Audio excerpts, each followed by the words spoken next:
Bueno, nosotros vimos en el primer video algunos de los ejes fundamentales en la bibliografía central, que es el artículo de pautas éticas para la investigación de perspectivas metodológicas, en donde tomamos como punto de partida la consideración de la investigación como un proceso eh, digamos, compuesto por una serie de etapas que a su vez contiene una serie de elementos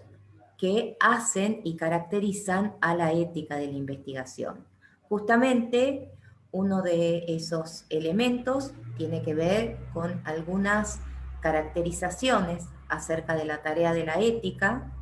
y también algunos elementos que nos permitan tener en cuenta a qué denominamos producción científica o por lo menos cuál es el concepto que tenemos de conocimiento. En ese sentido, en esta primera parte de la clase, vamos a abordar entonces justamente algunos conceptos fundamentales de la ética y a posteriori vamos a ver algunas consideraciones relativas al conocimiento. Para esta primera parte les comentaba que hemos tomado algunos conceptos fundamentales de Adolfo Sánchez Vázquez, que si bien es un libro que tiene ya algunos años, tiene una gran virtud, que es la de ubicar a esta disciplina en un contexto, es decir, considerar y abordar los aspectos sociales e históricos que debe tener a la hora de ser analizada este fenómeno que llamamos moral. Bueno, en una primera aproximación entonces, él define la moral como un sistema de regulación que actúa regulando las relaciones entre los individuos y a la vez la relación de esos individuos con su grupo social. Es decir, es una praxis humana, es una forma de conducta humana, pero que tiene ciertos condicionamientos relativos a ese grupo social al cual pertenece. También habíamos visto la posibilidad de definir la ética como aquello que no es,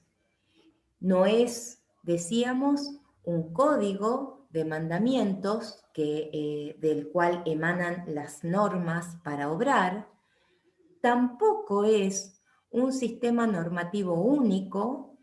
que puede ser aplicado para todos los hombres en todo tiempo y lugar, y esto por la sencilla razón de que la propia moral no puede ser circunscripta a una sola forma histórico-concreta de comportamiento. Nosotros vamos a ver en un archivo que les voy a subir en el aula, para aquellos que estén interesados en profundizar en relación al tema de la ética, vamos a ver una selección de textos en donde el propio Sánchez Vázquez de alguna manera explica y fundamenta esta concepción que tiene acerca de la tarea de la ética. En primer lugar, él va a distinguir justamente de aquellas éticas normativas de carácter universal, como por ejemplo podría ser una ética de raigambre idealista, como es la de Kant, que pretende justamente establecer una ley moral que pueda ser aplicada a todos los hombres en todo tiempo y lugar. Él se va a oponer a este tipo de concepción e inclusive tiene, les decía, el gran mérito de debatir con lo que va a ser la corriente dominante en su época, que es la del positivismo. Él va a mostrar que el positivismo de alguna manera está equivocado en esta caracterización que hace de la ética, y más que nada porque reduce la tarea de la ética a un solo aspecto. En tanto es una disciplina que no puede emitir proposiciones que sean contrastables o demostrables empíricamente, por ejemplo, debe ser reducida a la única tarea de realizar una metaética, es decir, que la ética, en tanto disciplina, solamente podría decir en qué consisten las normas o tratar de o reducir a una explicación por fuera de lo que es la ética o el fenómeno moral en sí mismo. Les decía que tiene este mérito de dar una respuesta al positivismo y, bueno, algunas cosas que podemos criticar que después las vamos a profundizar en la clase y el encuentro que nosotros vamos a tener. Les decía entonces que la forma de explicar la tarea de la ética es mostrando en primer lugar en qué consiste este fenómeno moral que ella estudia. Es un fenómeno que tiene una ubicación histórica en un momento determinado y más que nada, él va a decir que como teoría que intenta explicar el comportamiento humano, la ética no puede dejar de tener una caracterización de cómo están conformadas las sociedades humanas. En ese sentido, la conducta moral del hombre es un tipo de conducta peculiar en tanto ser histórico, social y que lleva adelante una praxis determinada. Es decir, es una forma consciente de transformación del mundo que lo rodea. ¿Y qué es lo que trata de hacer? ¿Qué tipo de transformación trata de imprimir en este mundo? Bueno, trata de hacerlo un mundo humano, con todo lo positivo y lo negativo que ello implica. Y en esta tarea de transformar ese mundo circundante para transformarlo de acuerdo a sus propias necesidades, este hombre, esta humanidad, va transformando su propia naturaleza. Por lo tanto, y por eso va a concluir lo siguiente, Sánchez Vázquez va a decir que el comportamiento moral no es la manifestación de la historia de una naturaleza única e inmutable, sino de una naturaleza dinámica, que siempre se está autoconstruyendo a sí misma y a su entorno. Y esto lo podemos ver claramente en lo que constituye la historia de la humanidad. La moral y sus cambios fundamentales, entonces, no son sino una parte de esa historia humana. Sánchez Vázquez, les voy a poner esa selección de textos, va a hacer una demostración, una explicación de cómo va cambiando esta caracterización a medida de que van cambiando y modificándose las situaciones concretas en la historia de la humanidad. Por lo tanto, la ética es una teoría, entonces, que en la medida que se va a ocupar del estudio de las morales históricas concretas, va a acceder al análisis de la experiencia moral. ¿Qué quiere decir esto? Que la tarea de la ética no se trata solamente de describir qué es lo que hace o cómo funciona este fenómeno moral, sino también de explicar y fundamentar cuál es esa dinámica por el cual se van construyendo los distintos sistemas morales que a su vez tienen un anclaje en la propia realidad concreta. Por eso, una de las tareas justamente de la ética va a ser la de desmitificar de alguna manera, y acá cito a Sánchez Vázquez, las pretensiones universalistas de algunas morales que pretenden universalizar ciertas normas, dejando de lado toda la riqueza que supone un contexto histórico-social. Bueno, en la medida que la ética, entonces así considerada, es una práctica social, vamos a ver más adelante que tiene algunas características que las comparte con el conocimiento, esto es, con la ciencia. Y en ambas vamos a ver que está digamos, el cumplimiento de la realización de ciertos factores sociales que la influyen y que la atraviesan, como pueden ser, por ejemplo, las relaciones sociales, económicas, políticas,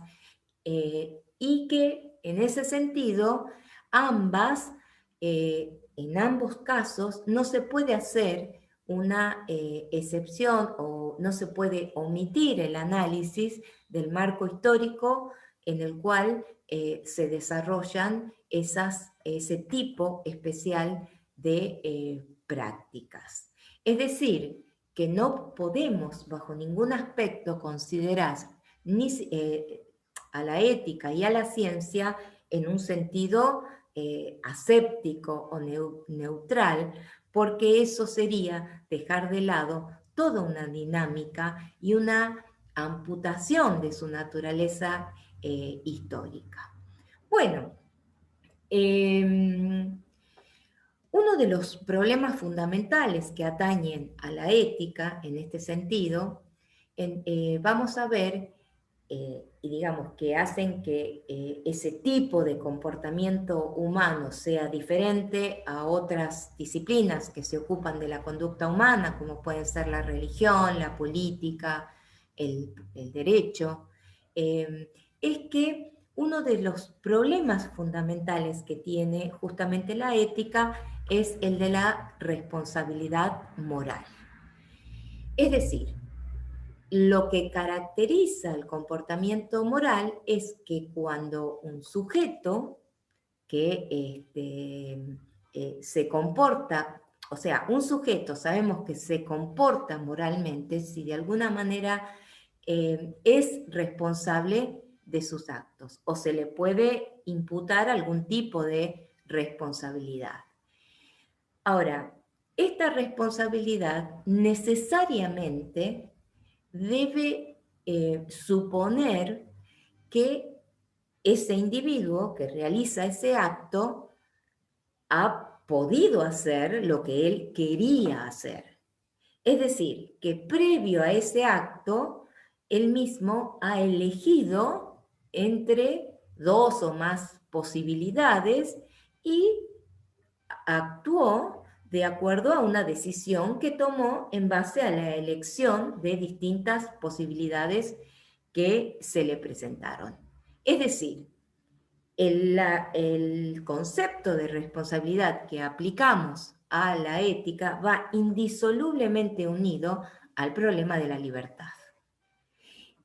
Decidir y obrar en una determinada situación es un problema práctico moral.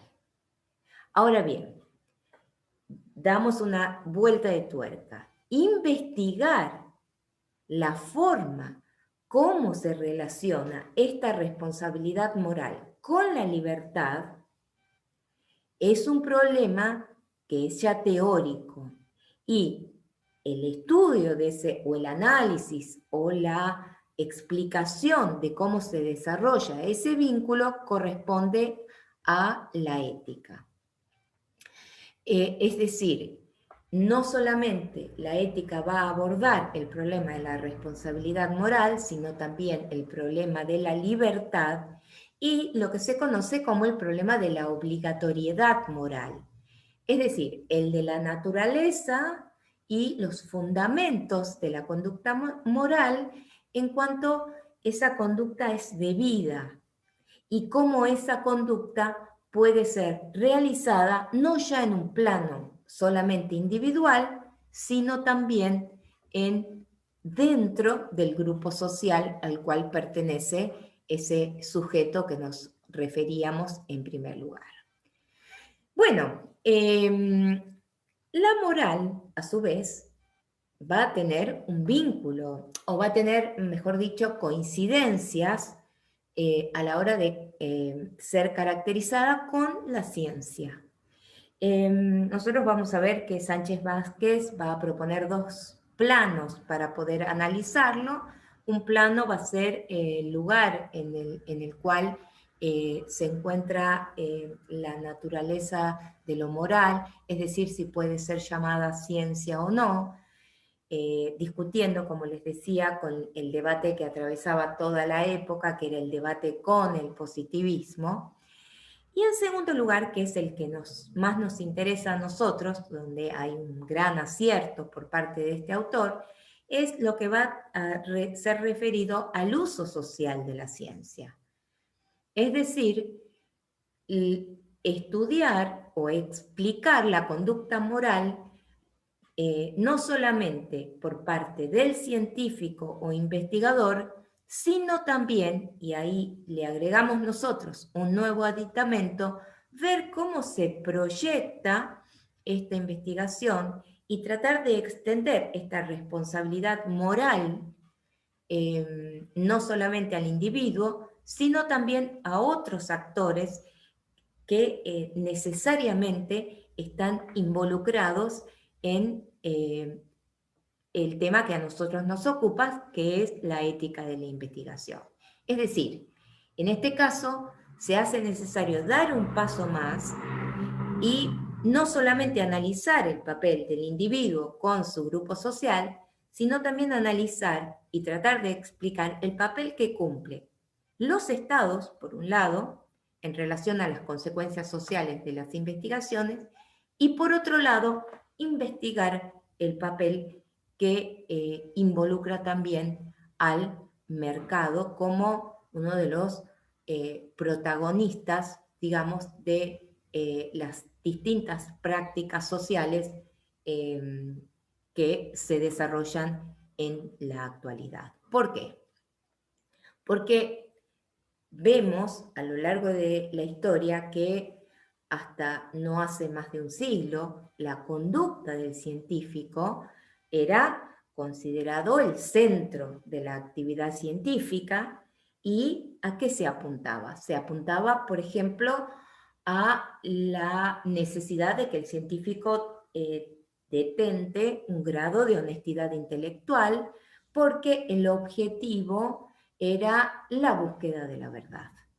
Bueno, pero a medida que va sucediéndose la historia, vemos que muchas investigaciones tecnocientíficas fueron desarrollándose y que el investigador no puede permanecer impasible ante las consecuencias sociales que involucran esta tarea. Es decir, decíamos, es necesario incluir o por lo menos sacar la idea que tenemos del investigador recluido en su laboratorio y ver que estas mismas investigaciones que fueron modificándose a lo largo de la historia, en la actualidad involucran no solamente al investigador, involucran a otros protagonistas que se dan en el contexto actual, como pueden ser laboratorios, como pueden ser empresas de software, como pueden ser, digamos, algún tipo de empresa que tenga bajo su égida la tarea de, digamos, dirigir esas investigaciones científicas que de alguna manera van a redundar en la sociedad. Bueno, dicho esto, en ese sentido ya nos conviene avanzar y ver qué papel entonces cumple la producción de conocimiento. Para eso vamos a uno de los otros elementos que habíamos dicho, aparte de la ética, que es necesario abordar, y tiene que ver con el conocimiento, con la producción de conocimiento. Y vamos a utilizar el mismo punto de partida que utilizamos para abordar la ética, y es considerar la praxis científica como un producto social.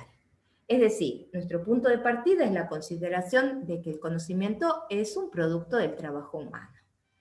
Y por eso mismo, bajo esta misma, en este mismo sentido, no puede dejar de ser abordado bajo esa dualidad que caracteriza a las sociedades actuales.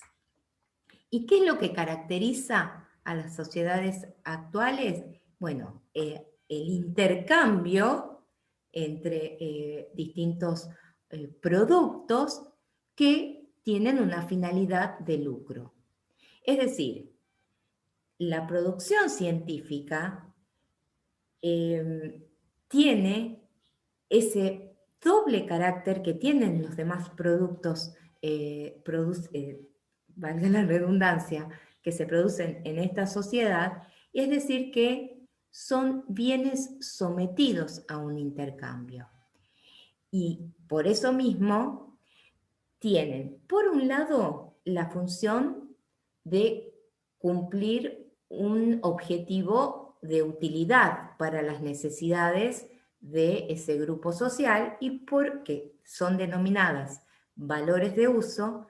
y al mismo tiempo, por otro lado, son parte de toda una dinámica que está bajo la lógica del mercado, y que hace que esos mismos productos tengan un valor por el cual puedan ser intercambiados por otros productos. Es decir, que podrían perfectamente ser intercambiados por dinero. En ese caso ya no se habla de valores de uso, sino de valor de cambio. Bueno, esta tensión, esta dualidad, es lo que le imprime a la casi totalidad de los bienes de nuestra sociedad la característica de ser una mercancía. Entonces, ¿qué pasa con la producción científica? No escapa a las generales de la ley, y por eso es importantísimo tener este punto de partida para comprender, o por lo menos caracterizar, la función social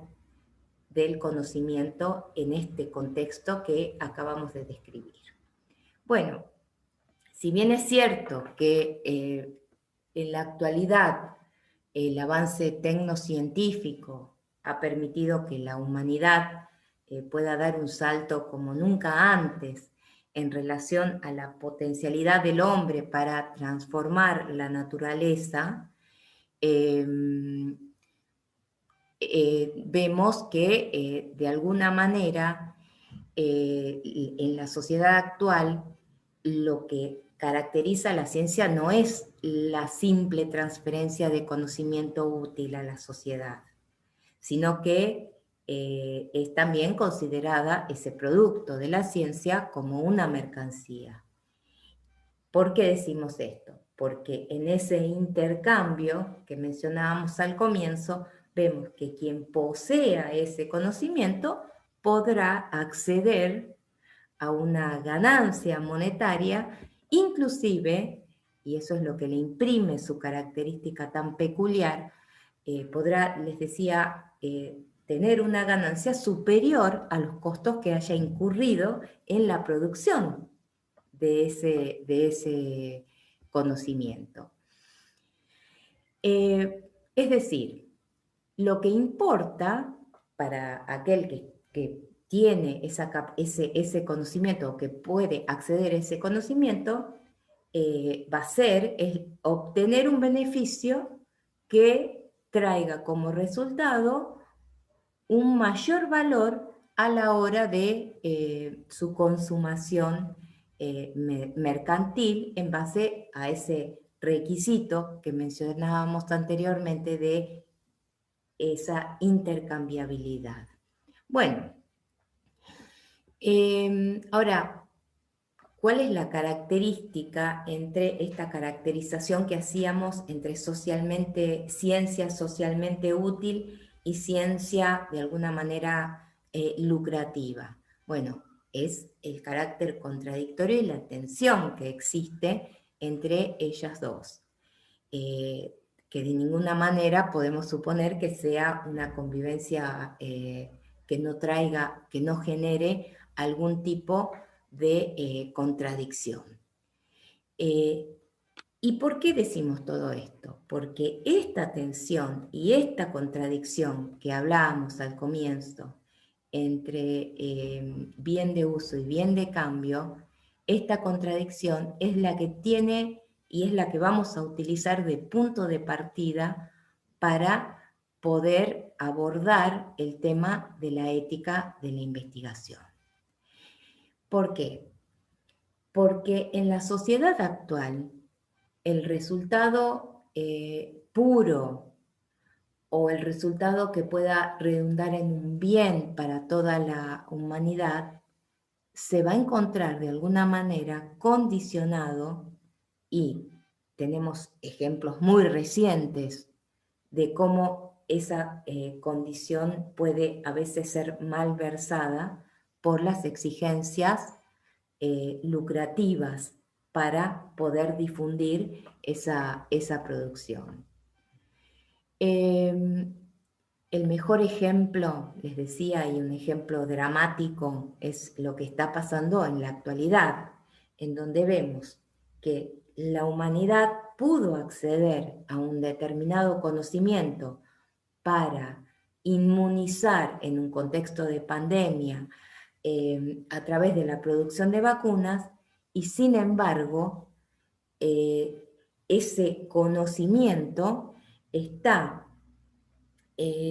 encapsulado o está circunscripto a un puñado de laboratorios que tienen algún tipo de vínculo con estados, y de esta manera han podido acaparar la mayor parte de esa producción, dejando a una parte importante del planeta sin el acceso a este bien tan preciado que es hoy una vacuna. Es decir, esta contradicción entre haber podido producir un conocimiento y sin embargo mostrar el carácter mercantilista de ese producto, en la medida que no hay un acceso masivo, sino que está condicionado inclusive a los países a los cuales se pertenezca, con todas las contradicciones que esto implica. Dos países que ya tienen la producción de vacunas para inocular 5 veces a su población, o un país, como nos enteramos recientemente, que tiene lotes de vacuna que están a punto de caducar. Bueno, en ese sentido, entonces, vemos que hay toda una serie de mecanismos institucionales, y seguimos con el ejemplo de las vacunas, que imponen una especie de propiedad privada sobre el conocimiento. Y esto claramente se ve con la legislación en torno a las patentes.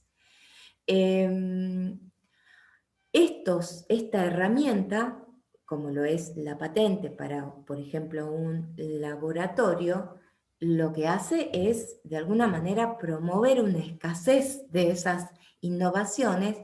pero por otro lado, le asegura a quien produce y a quien detenta esta patente una renta una renta, digamos, importante. Siguiendo con el ejemplo que habíamos puesto al principio, la industria farmacológica es justamente una de las mayores interesadas en que se sostenga este régimen de patente en la medida que permite comercializar eh, sus productos, que en algunos casos serán medicamentos, en otros casos serán vacunas, promoviendo lo que conocemos como bajo el nombre de industria de la salud. Bueno, esto nos muestra en forma explícita el choque entre lo que llamábamos al comienzo valor de uso y valor de cambio. Y una de las formas en las cuales, uno de los ejemplos, y por eso hemos acudido a ello en el programa, en donde se puede ver este carácter mercantil que se le imprime a las producciones científicas a través del uso de las patentes, es la existencia de los ensayos clínicos. Por eso ustedes van a ver que en el desarrollo de esta unidad lo que vamos a hacer es tomar como ejemplo justamente algunas de las pautas morales que fueron enunciadas a través de regulaciones que justamente se producen en el seno de la producción de estos ensayos clínicos que curiosamente vienen a ser realizados, una parte importante de ellos, en países denominados emergentes como lo son, por ejemplo, países de América Latina. Bueno, entonces yo ya para dar un cierre a este pequeño video, para introducirlos en el tema de ética y conocimiento, les voy a subir para aquellos que quieran profundizar en estos dos temas, dos artículos. Uno es una selección de textos de Sánchez Vázquez sobre, digamos, en qué consiste la ética y las tareas de la ética con una visión social, como les decía al comienzo, y otro artículo sobre patentes que también está publicado en la revista Perspectivas Metodológicas. Así también les voy a subir un práctico para que ustedes puedan, a través de esas preguntas, ir guiándose en la lectura con los ejes principales que pretendemos que ustedes destaquen en estos textos. En los próximos días vamos a ver lo que ya les adelanté hace unos minutos, que vamos a profundizar en esos ensayos clínicos y más específicamente en los estudios multicéntricos para ver, de conectar, ahora sí, este tipo de producción de conocimientos con nuestro tema, que es la ética de la investigación.